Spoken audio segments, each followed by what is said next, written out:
I can't get past the relationship between Ed and Al. Ed and Al are just awesome, and you can tell that they're, in the whole series, that they're together.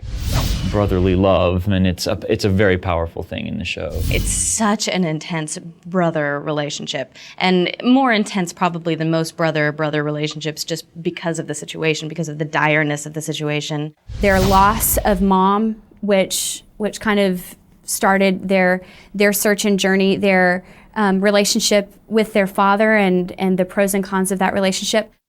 Basically fighting all the time to try to find a solution to get their mother back and get him out of his armor and everything else. So I think that's positive throughout it. Their relationship together as brothers was solid, and it was ultimately the main focal point of the show. The brother relationship, it's meaningful to me in particular because I don't have a brother. I don't have a sister. I'm an only child. And one of the things that I've loved so much about the series is getting to feel like I have a little brother. In all of the pictures that you see, like the one back here, it's kind of blotted out, but it shows Ed and Al in almost every picture. And so they're always together. Because of the tragedy that they've gone through and the loss that they went through, and it pulled them together in a way that couldn't be broken by time and space. Alphonse, he made the decision to sacrifice himself to bring his brother back from the other side of the gate. And then Ed did the exact same thing right afterwards. It was incredibly touching. Two forces of good bonding to reach a goal or carry out a mission. Definitely Ed and his brother. That's the relationship that stands out the most to me.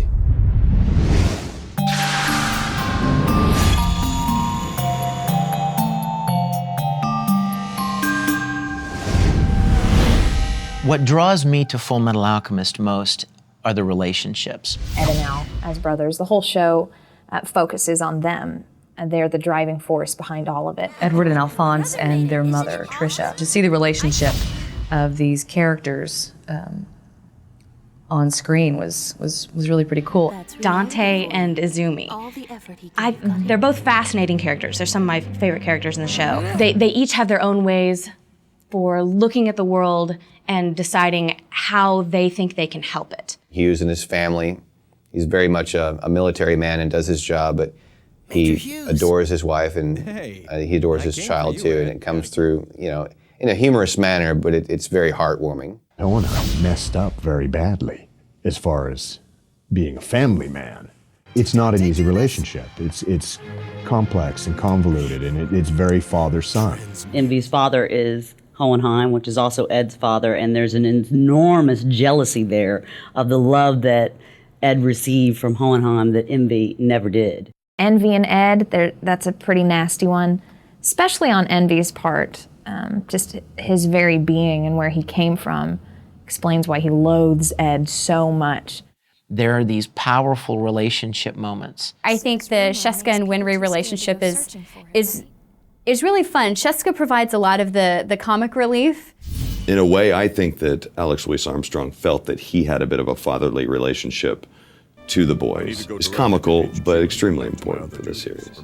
Hughes and Roy Mustang, those are some of the greatest scenes I've ever got to play. Dante and Hohenheim, they have a long history together, and that's part of the reason that the show even exists, is because of their history.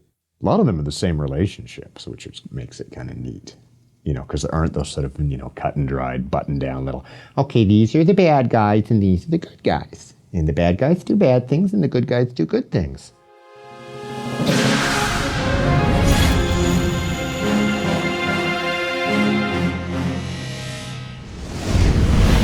It's got this beautiful, morose feel that sets itself up against the optimistic characters. It sets itself up against the characters who go on to live and kind of shows you the other side of the world, shows you the other side of how things could have been for anybody in the show. The characters are really three-dimensional, so it's very kind of true to life in this strange little watercolor world. The characters are able to change things, but they also are able to sort of alchemize their characters, the way they grow and change. Even the good guys, they're all broken.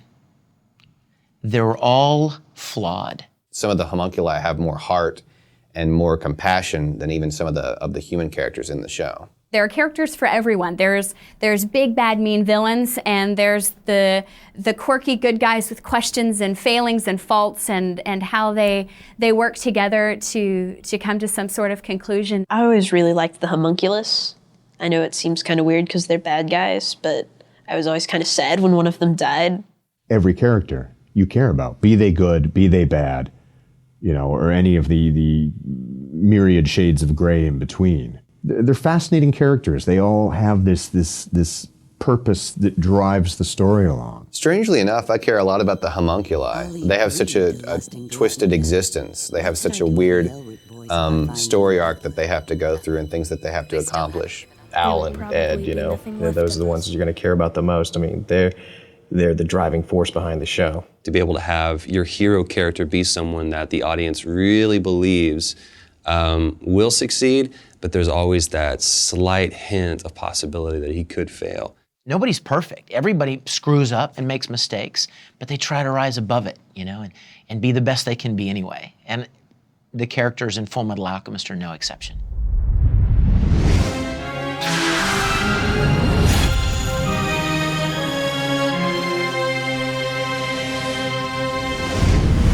The relationships are real, and I think it's the question for the human condition of why we're here and what's our purpose, and how do the other people in our lives help us answer those questions. Seeing the things that Ed and Al go through together as brothers and the trials and tribulations that they face that can pull them apart even from a family type bond of what one wants and what the other wants to accomplish, and there are different ways of trying to accomplish the same goal. That theme of regret that is so pervasive in the series, the theme of knowing what's happened to you and wanting desperately for it to be different.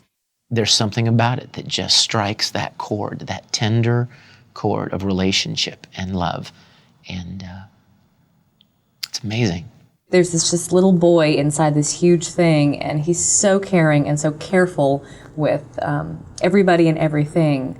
You really feel for him. The price on what it did to Ed and Al, the price on what it did to Envy, to the rest of my offspring, the price on what it did to Hohenheim himself. His whole quest now is one of, sort of justifying himself, somehow redeeming himself, paying the price that he feels that he needs to pay to make up for what he's done. Chow Tucker's arch enemy is himself. He's constantly making his own life worse in his quest to make his daughter real again. For Hughes, it's supposed to be a facade, but at the same time, you also know that he really does care that passionately about his family. When all is said and done, it doesn't feel like you just wasted your time for half an hour. Like, no, you got to feel something along with the characters that you care about so much. And that is, I believe, what makes Fullmetal so endearing and what will make it a show that lasts a very long time.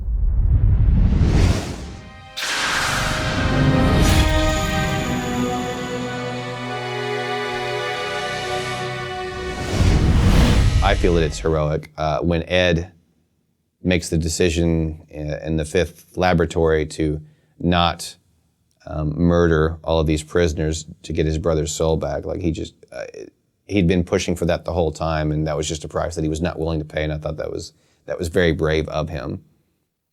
Imagine taking this journey with these two characters and then for them to ultimately sacrifice themselves for each other. And so, of course, Ed sacrifices himself to bring Al back and ends up separated from him. That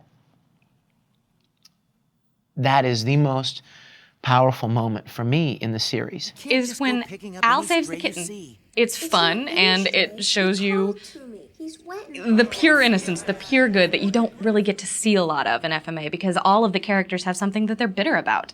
All of the characters have something that's tearing at them from the past, something that kind of pokes its head up every now and again, so you see that there's not a pure evil, there's not a pure good, but that is just probably one of the most pure actions in the show.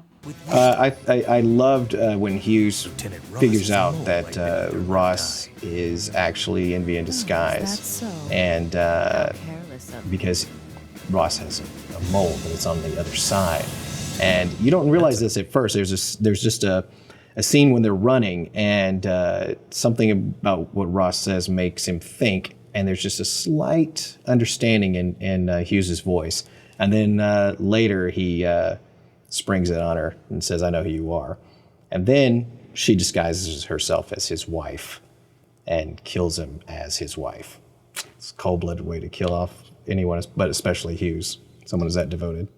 I think the show is very successful in definitely heroizing Ed. He's not an opportunist. He's not looking for opportunities to be heroic. That's just simply who he is.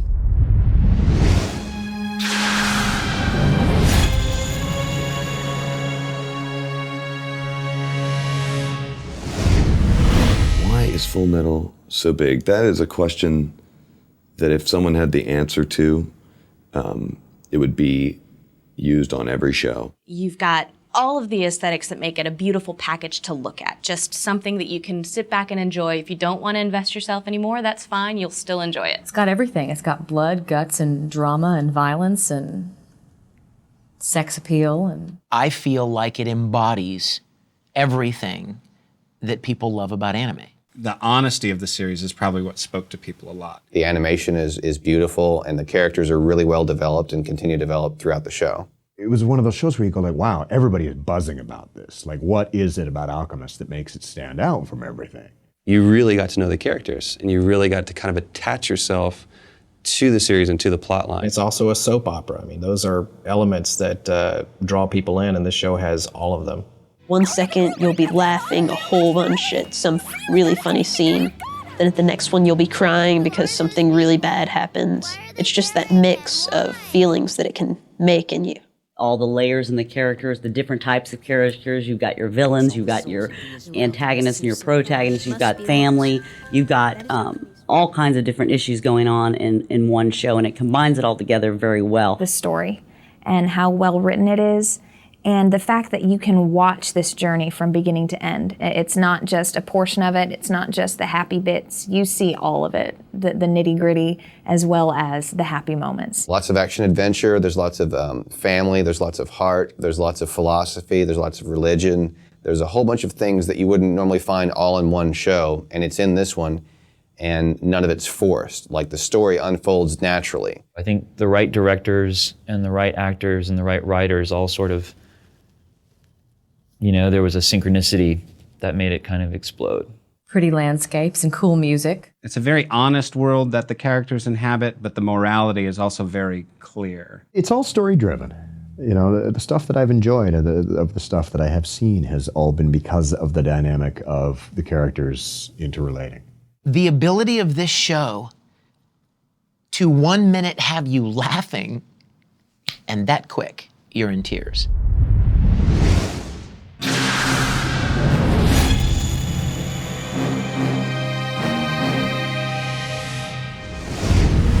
I'm like my character in that if I could, and I had to, I would go insane and nearly kill myself and meld myself into some crazy chimera for my kids.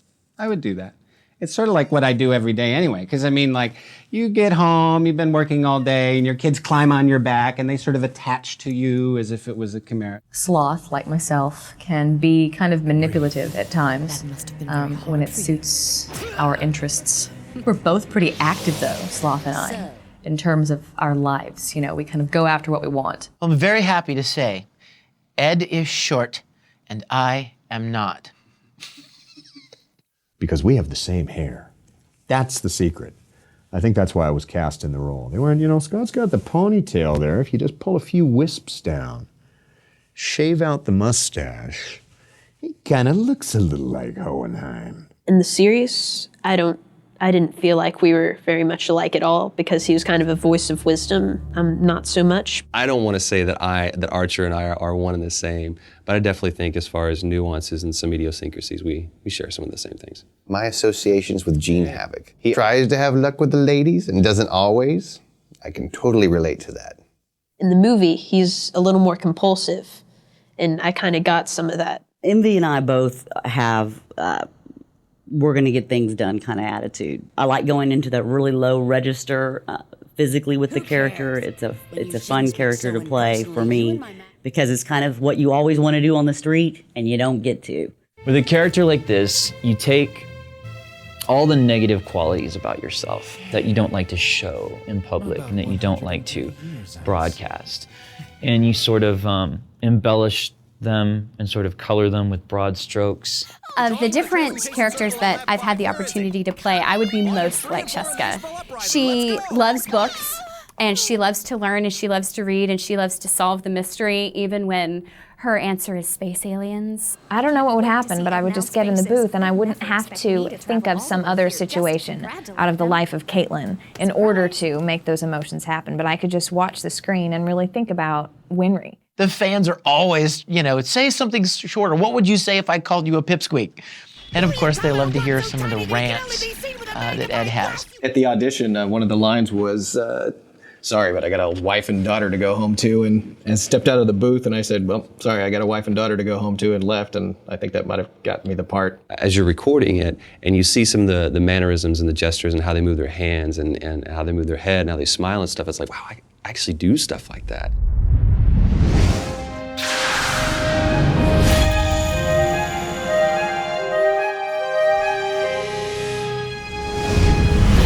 There was one session when I was directing and Vic Mignani was in the booth. He was recording Ed.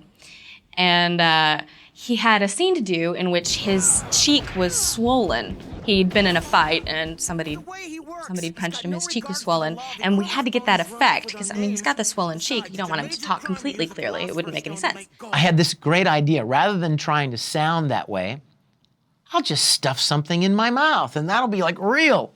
So I had, hold on a minute, said to the director, and I ran out to the vending machine and I looked, let's see, Doritos, no, that won't do it. No, candy, no, Milky Way, no. Powdered sugar donuts. We had a finite number of donuts. He couldn't just keep doing it for the line and then spit it out and then do it again. If you hold a donut in your mouth for too long, it starts to turn into this goo and kind of a oozy, yucky pudding type substance. And it started like oozing out of my mouth. Hold on a minute, hold on. Oh God, I don't know who was closer to vomiting, Vic or me or my engineer. It was a contest for tossing up the cookies or donuts. We ended up keeping it. It sounded like he had a swollen cheek, but it was swollen with donut powdered gooey nastiness, really. I haven't eaten a donut since. Directing Aaron is always fun. He, being that at the time that he started the show, he was 11. Whenever I was in the booth, I was kind of leaning back in my chair, like my mom and my teachers and everyone I know tells me not to. He fell off the stool onto the floor of the booth and could not get back up. I ended up stuck back there, sort of like that. So we ran a take, beep, beep, beep, and I heard nothing. Aaron, help! Can you get me out? There have been times when I've had to whisper and act, but never a whole character who just whispers the whole time. So you'd be whispering like this, and Mike would say, "Can you give me more of this?" And I'd say, "How? I'm just whispering. How do I make?" He's more joyful there, and I'm like, "I'm very happy whispering." As you can tell, I have a little bit of a Texas accent that is just kind of there all the time. And we had one scene we were recording where I had to say arm and leg, which I still can't say correctly. And we probably recorded that 20 times. By the time I actually said the word leg correctly, I was so furious and exhausted that I think it came out great because of that. Sheska makes a lot of noises. And that's one of the challenges that I find as an actor is, what does it sound like to get thrown down a flight of stairs and slide 20 feet on your face on the road? From a history of a stage actor to actually act it out in the booth and fell out of the booth.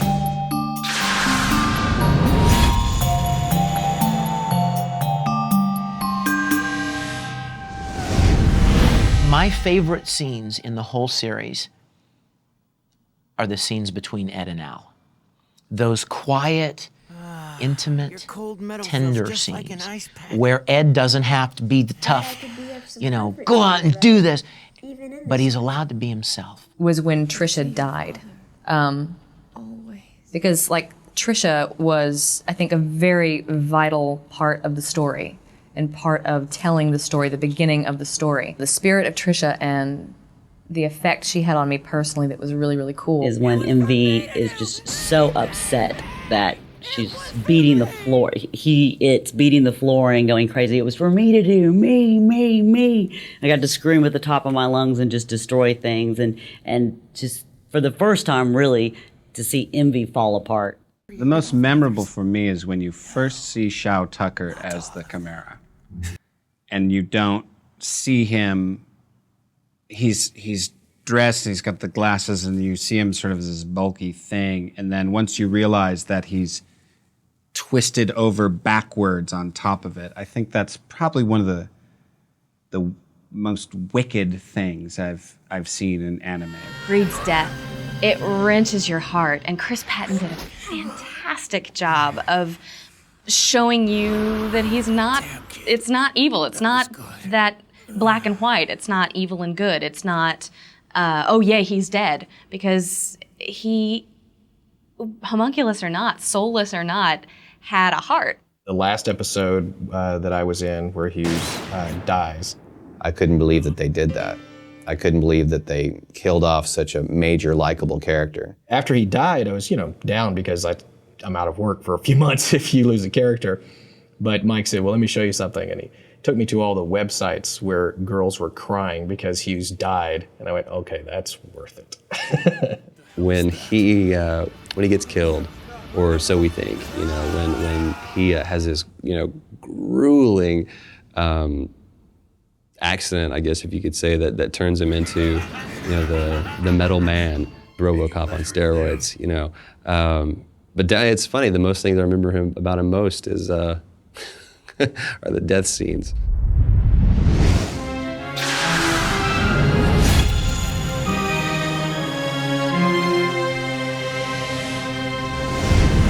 They had a big Fullmetal Alchemist photo shoot, and they invited Vic and I to go to it. And I'm thinking, okay, Fullmetal Alchemist photo shoot. There'll be 10 people. Do they want our picture? But I go there, and there are 80 people cosplaying Fullmetal characters. 80 of them. I had no idea for a long time that Fullmetal Alchemist was so popular and that I was one of the main characters. Whenever I realized just how popular it was, at my own school, there were 30 kids out of 400 that liked Fullmetal Alchemist a whole lot. These two, I would say, 10-year-old kids, looked like a brother and a sister, came up to me in the lobby of the hotel and they said, you play Greed? And I said, yeah, I do. And they said, that's really cool. Will you do his voice real quick? And I said, yeah. And I said something gravelly, blah, blah, blah, blah. And they were like, cool. But will you do Greed as a Shaniqua sister? I'm feeling I'm gonna throw up some red rocks. It's not pretty. You better get away. Mm-hmm. Wow, these people are crazy about these shows, and this is intense. And I just loved it. They knew more about what was going on in these shows than I ever did, and I'm in the shows. To meet the people that make what these people love, this is what they're into, they dig this. I'm really excited about meeting those people. I want people to come up to me and go, I hate your character, I hate Archer, because that means that I did my job, I had a guy dressed in Hughes' uniform and his hair is sticking out a little bit, and I said, you need a little bit longer hair sticking out here, just like Hughes. And he goes, yeah, I'm growing it out. It's gonna be really long. I think this time next year it'll be perfect. And I was like, wow, now that's a serious fan. It does something to you to see that much kind of support for something that you've put a lot of yourself into and put a lot of heart into. Every time I have ever encountered fans anywhere, like any convention I've ever gone to, it still staggers me. It still sends me reeling back when people are just like, we like what you do. It's just like, really? That is so cool. There are two words that come to mind when I think of the fans. One is humbled, and honored at the privilege to be a part of something that has meant so much to so many people.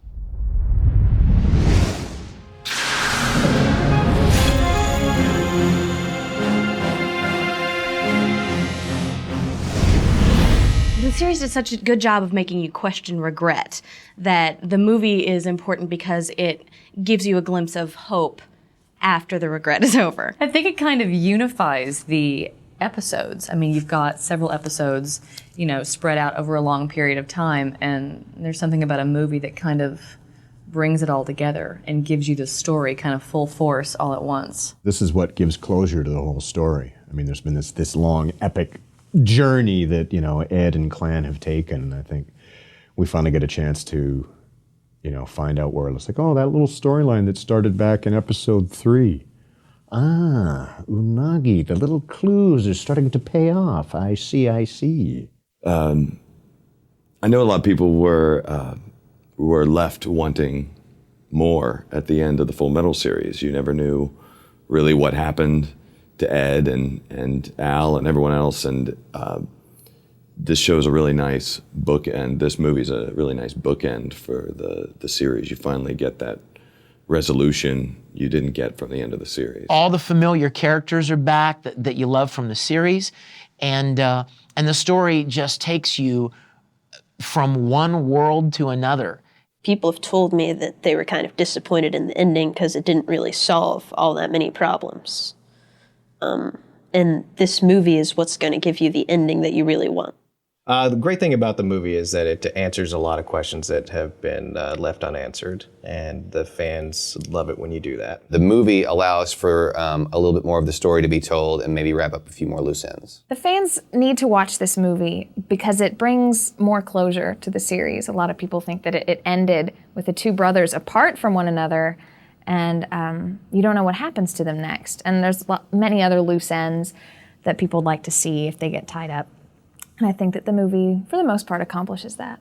To be able to put this in the mainstream and put this on the big screen, I really think it's where it deserves. So I mean, it's I'm excited to be sitting in my seat with my popcorn and my Coke and sitting and watching and say, hey, that was me.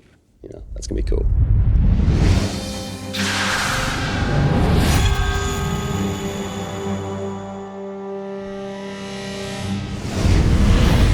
To be a part of something like this, to be a part of this, like, you know, anime revolution, and to have your voice be in these episodes forever is just a really, really cool thing. And then to have people, fans, who are so dedicated and devoted to it. I'd like to think that my career in anime will be a long one.